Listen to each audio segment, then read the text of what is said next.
we'll do the live thing first. Like,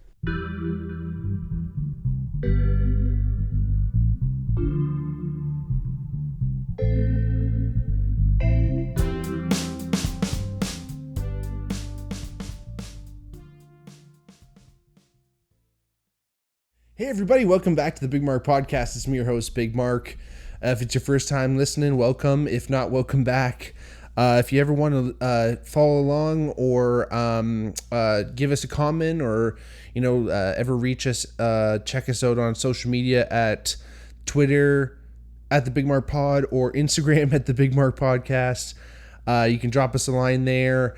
You can also check out our Patreon at patreon.com/thebigmarkpod. You can support the podcast there.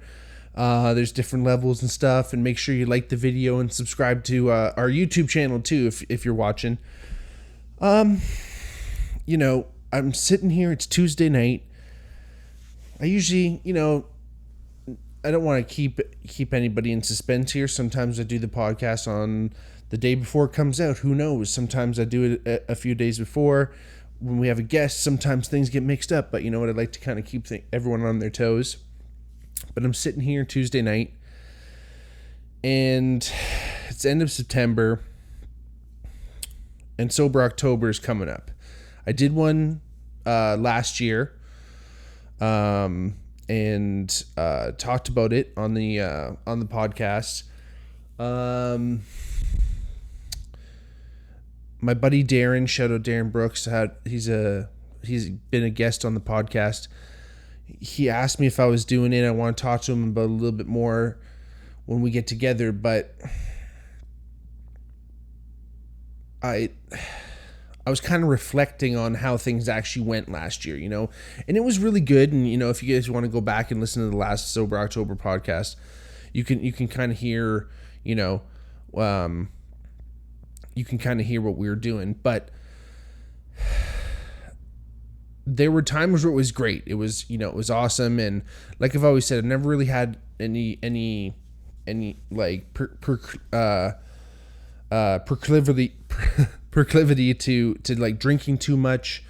But, I like to dabble. I like to smoke weed and do that whole thing. And it's always nice to have your tolerance breaks and take time off. And it was obviously last year was crazy pandemic stuff. And, I just doing that, like it seemed like it was just a lot. And it was a good mental kind of challenge. I really enjoyed the end of it and the discipline and just being able, but I found like in the last few weeks, I just felt I was a little bit more touchy. I was listening to a lot of Rage Against the Machine. And it was just,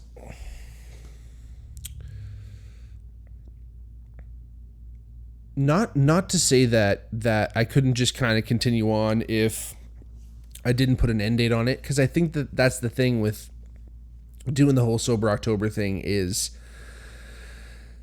it has an end date. So you're like, okay, at the end I'm going to go right back to doing my thing and like enjoying and dabbling in the substances. And it's like, it kind of made me just in those last few days, like just kind of just count the days down. And I don't know. I mean, every other time, like, it's not like it's been affecting my life or I feel like I need to change things, but I just, as far as substance, I guess, intake, things don't ever really get overboard anyway, so I don't feel like I need to take a big step back. But that being said, I think it's always a good idea, at least for myself anyway, to still challenge myself. I think that's the one big thing that I've kind of been missing over this year. I haven't really challenged myself, and I have had you guys, and I love doing the podcasts, and they've been really fun. And like I've said before, one of the big reasons why I love doing the podcast is it's supposed to keep you or supposed to keep me accountable to some of the things I say. And I've said this in the past, and I feel really strongly about this, and I want to continue to be impeccable in my word and say when I feel like, hey, this is something that's only going to be good for myself. And, I remember when I was working as a trainer, it was always difficult to convince people to put their health forward and, in front of some other priorities they might have in life. And I want to create a better lifestyle in general. And, some of the food I've been eating hasn't been great, and just general lifestyle choices have just not been great. So, substances aside, I want this October, although it's still not sober October for a lot of people, and if there's anyone listening that still want to do their sober October, I support it. I'm with you, and I want to challenge myself, and I want to continue to shift and continue to keep moving towards that more healthier, active lifestyle. And I want to get back into working out. I want to get back in yoga. I still got my yoga passes I can use at De La Soul Yoga. Shout out Katie at De La Soul. And I want to start doing stuff because I don't know, I got to talk to Darren about things, but even with some of the regulations right now, like, this might sound like super corny, but I just really don't want to wear a mask like inside when I work out. I did it when I was working out with Darren, and it just freaking sucks. It's so hard to breathe. I'm sorry. Like, it's, and this is why I just want to avoid the gym in general, like going where, I don't want to be around other people and having to have to wear my mask when I work out. Bottom line, again, corny as fuck. But, when I was working out with the football team at Western, there was a lot of stuff that our strength and conditioning coach, shout out Jeff Watson, would put together that you didn't really require the gym. Yeah, you happened to be in a state-of-the-art gym and everything was great, and we had all types of other equipment that was tremendous. But something, I guess I saw a post somewhere or some type of article somewhere about the Bulgarian bag. And as soon as I saw the Bulgarian bag, I'm like, I've definitely seen this piece. And I guess in Bulgaria, they do a lot of weight training because there's a lot of stuff in the strength and conditioning world that is Bulgarian. There's a Bulgarian split squat. There's all types of Bulgarian types of equipment, lifts and stuff that all have the prefix in Bulgarian. And I guess they just get after it over there in general. But this bag is... the post I saw was like some company that made them, but essentially our coach Jeff Watson would put these things together, and he basically took an inner tube of a tire, like a car tire, big inner tube, cut it in half, filled it with sand. Like, I know we had 75 pounders. We might have had 100 or 100 plus pound ones too, but they're filled with sand and then just duct tape to kind of create seal off the ends and kind of create handles. But you could definitely wear it on your back all the time. And that's mostly what we use them for. I don't remember really using them for anything else. But you wear it on your back and you can do lunges. You can do all kinds of stuff. And they stay on your back really, really well. But this article I saw is there's a lot more of this functional kind of training aspect to it where, you're kind of swinging it and doing stuff like that. The company on it makes like a hydro version of the bag where it's filled with water.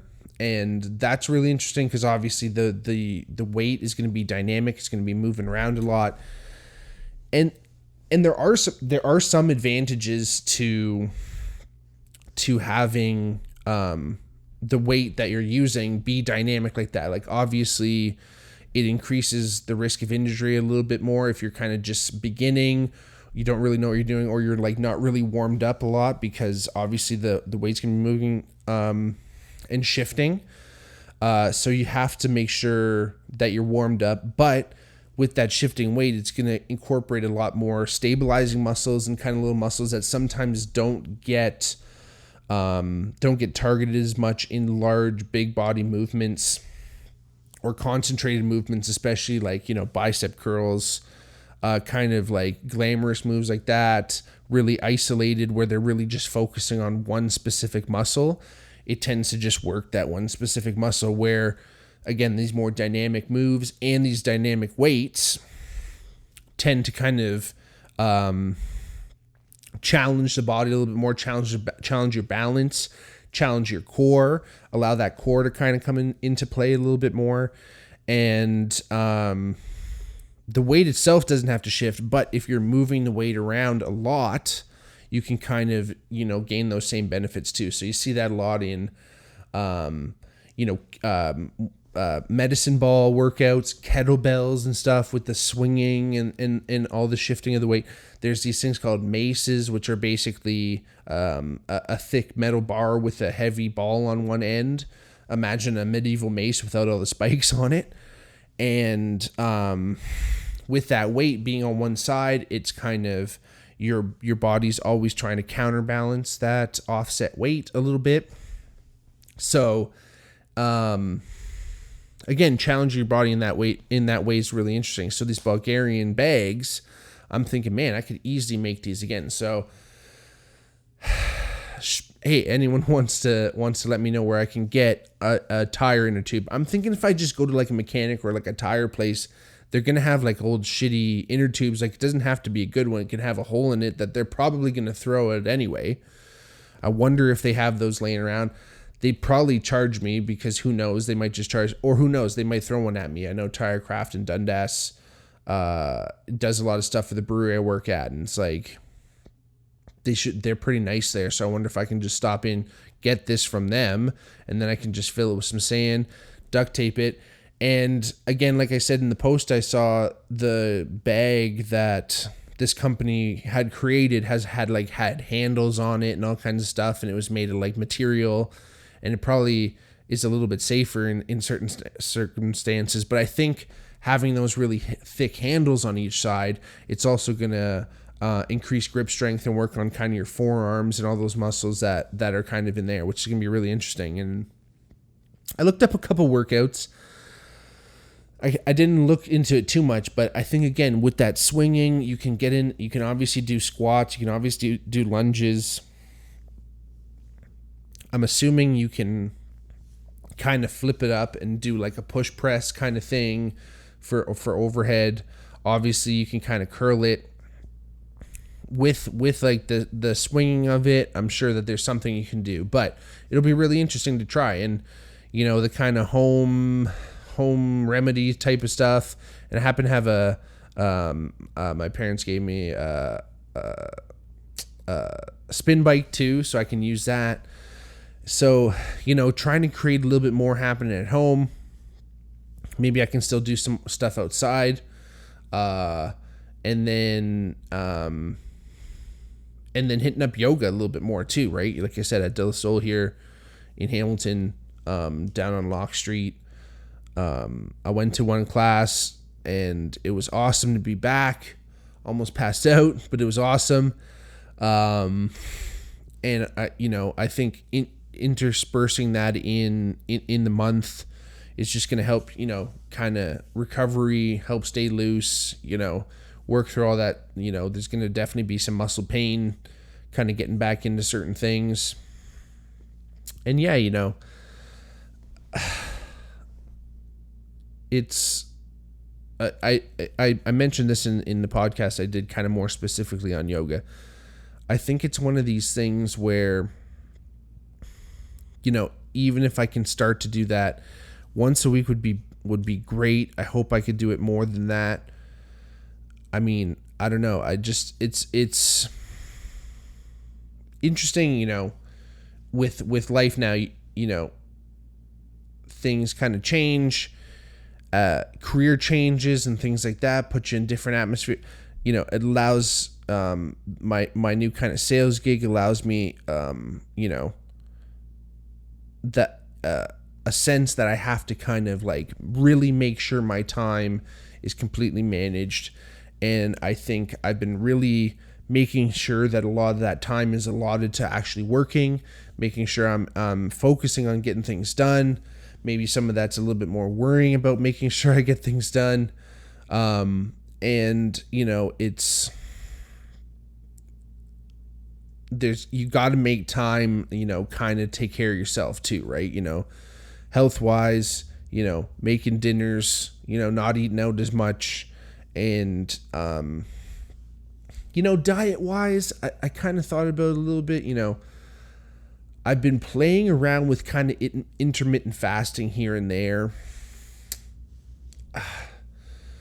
The best ever kind of like weight loss, if I want to say it that way, the best kind of weight loss I've ever experienced was between my first and second year of university. I came back. I was working out with Travis Canellos. He was a former guest on the podcast. And I was also taking basically it was called Roxy-Lean. I guess it was some type of weight loss pill essentially that kind of curbed my appetite. So that definitely had a lot to do with it. Pretty sure the formula that I was taking, they don't make anymore because I feel like I tried it years later and it didn't work as well. But there's a multitude of factors there. So there's that. I was working a lot. When I came back home from university, so all the food I was eating was great. My stepmom was making great food. And I was working out like crazy with Travis at DNA. And I probably lost, I don't even know. When I came back from first year, I was probably pushing at least 350. And by the time I got back to camp, I was 295 even. I think in camp I weighed over 3, but at one point I was under 300 pounds, which was super rare. And I felt really light in the ass and kind of felt like I was getting pushed around. So I ended up putting on a little bit of pounds, which you can kind of do during training camp because we go and eat absolute animals at the calf. But I ended up having to put, 315 was a good fighting weight for me. If I could get back down to 315, man, right now, I would be so happy. If I could somehow do it in a month, I'd probably sitting at about 330, maybe 335 right now, if I'm being generous. Haven't stepped on the old scaly whaley in a while. But, I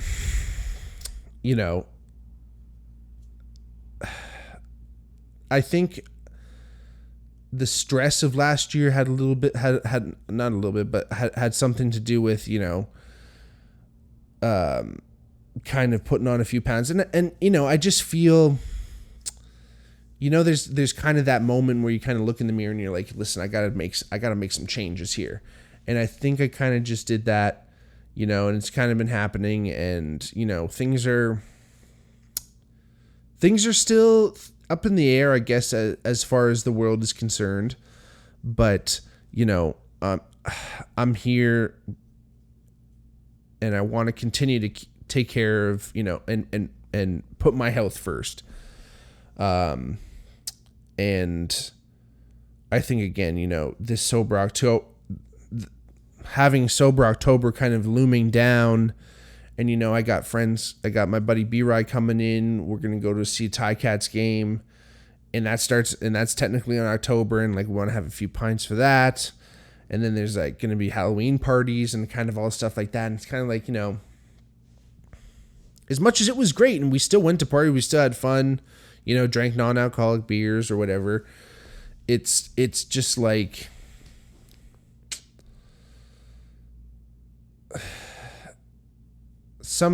people were questioning it and it kind of at the end of the day, it just was a little bit much.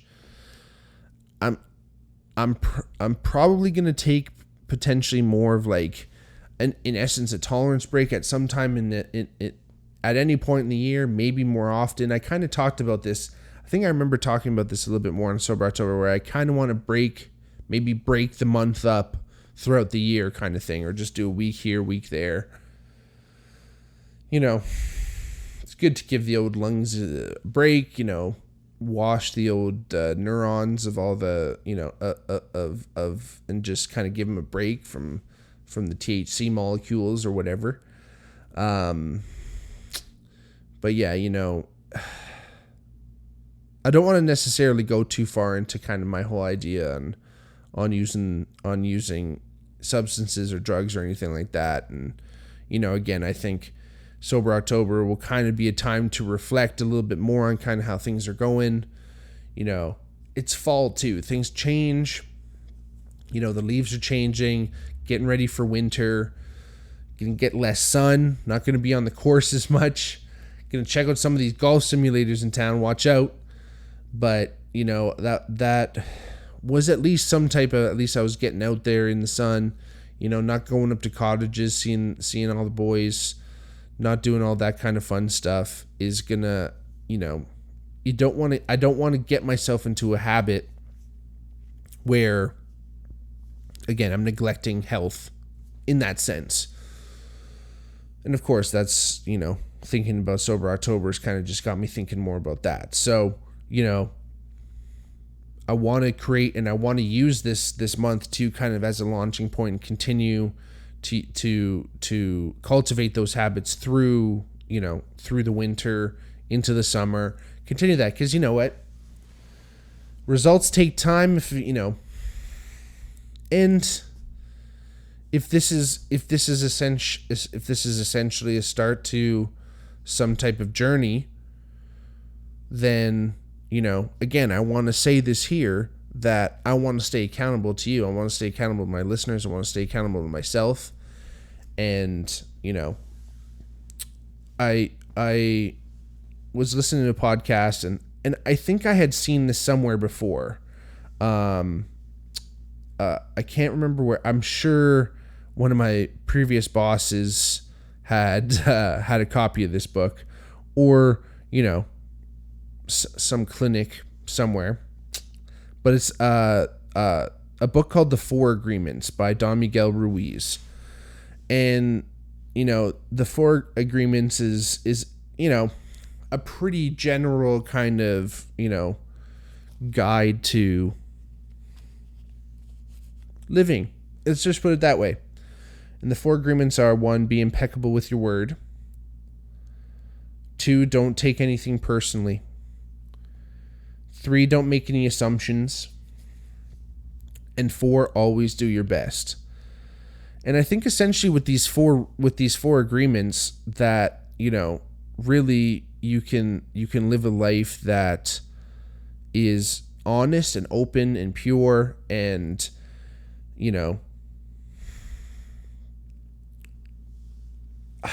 I've always tried to think that I've done some of those things in some ways, but there's that whole adage of nice guys finish last kind of thing, and I've always considered myself kind of a nice guy, and I really own that, and I really like that. I want to continue that, but there are times when I don't feel like I'm living up to that I feel really bad about it, and I wish I could change it, and I wish I could change things. And there's times where I get where I feel frozen with choice, and inaction sometimes isn't necessarily nice. And being assertive is really important in certain situations. But again, being impeccable with my word when I say something, or if I plan something with a friend, I want to follow through with it. And I know we all do these things, and sometimes we interact and we say things with each other that are kind of maybe just kind of social kind of sayings, and they don't necessarily mean anything. But again, if I want to live with these agreements, I want to say, hey, I want to be impeccable with my words. That means if I do say something, I want to mean it, and I want to follow up with it. And that's one of my biggest peeves, is when I say I'm going to do something and I don't do it. And it could be the smallest thing. I'm not talking about big, huge things. I'm not talking about my career. I'm not talking about things like that. I'm just talking about even just little things like, oh, I'm going to cut the grass later. Oh, I'm going to do this. I'm going to clean that. And then I don't do it, or I say, oh, I'm just going to do it later. I guess procrastinate. But again, just that breaking promises to myself. It's not even to other people too. It's just promises to myself that I feel so terrible about breaking. And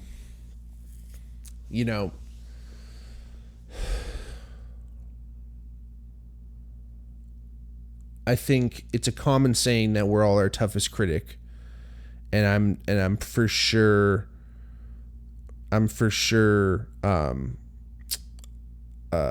guilty of that. terrible critic on myself, from my sports days, music times, I love it, I love sports. I loved doing things, but I knew that there was always room for improvement. There was always somewhere better to be. I knew with music too, there was always some improvement. There are times where we'd kill a fucking show, feel great, come off stage, and I'd just be like, yeah, I made some mistakes and I know I could have done better, and I want to live in that realm where I'm never satisfied, because I want to keep getting better. And that is what drives me. But it can also fucking get me down too, which sucks. So I guess it's a live by the sword, die by the sword kind of thing. But, again, being impeccable with my word to myself, I think is really, really important. And, again, I think we can all kind of learn from that too, right? That, that we can all be so hard on ourselves, but there's also that adage that you got to be careful what you say to yourself, because you're always listening. And I think, again, we talk about manifesting things and bringing things in the world and woo-woo and all that stuff. But I think even just positive mindset and positive mental attitude and continuing to that and push that self-talk in a more positive, constructive way. Because in some ways it needs to be critical, but it needs to be constructive criticism. And I think a lot of times you go, oh, you fucking idiot, stupid, whatever. It's not necessarily it's not critical. I mean, in essence, you kind of, maybe you don't actually know how to do it better, but even if you do, there's no reason for you to go off, Been getting really into golf, obviously I did a podcast about it, but, I've been getting into golf more than I ever thought I would. And one of the biggest things I ever learned is that it's so important not to get really happy about the good shots and not to get really mad about the bad shots. In fact, good and bad shouldn't actually even be a label on anything. And that can stem into life, where you shouldn't necessarily, you can say that you effectively completed a shot, like you did it, you made, or you didn't. And that's basically about it. It doesn't necessarily, you aimed for the shot and you either hit the mark or you missed. And it doesn't necessarily mean that it's bad or good. And, obviously in certain times and maybe even in sports, because it's a microcosm, yeah, you can maybe label things a little bit more bad or good or better or worse. But in life, again, that's just another way where you can at least put yourself in that mindset where things are going to start moving forward a little bit more. When the second agreement is, don't take anything personally. And, I think that's extremely difficult to do. I know, at least personally, that's difficult for me to do sometimes. And I think if anything, again, I take my own mistakes personally, because again, I want to own them. I want to own my mistakes. I want to get better, but when it comes to others, again, I am you and you are me. We are a reflection of ourselves. And if you're criticizing me, you're only criticizing yourself, which I can only interpret as a true criticism of myself.